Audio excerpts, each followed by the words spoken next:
So I've been asked several times, why do I do this? I'm just going to go back to the beginning.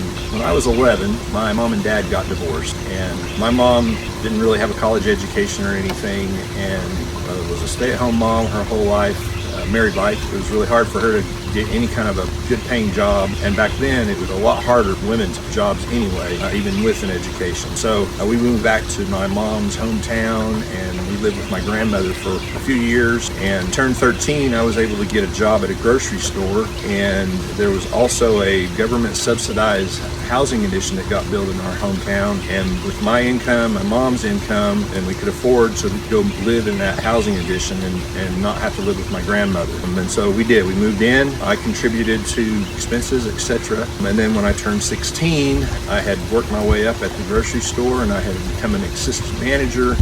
And at that point, I was paying more than half of all the living expenses. My mom paid for the rent and the utilities, and I paid for everything else. Car payment, groceries, clothing, Christmas, birthdays, everything, and did that throughout high school. Right towards the end, my mom ended up getting remarried, and she was well taken care of after that. But what that did for me is it instilled a drive to make sure that I took care of my family going forward. And so I got my college degree, and I've worked really hard for many, many years. I've been happily married for 35 years. I have 6 wonderful children, and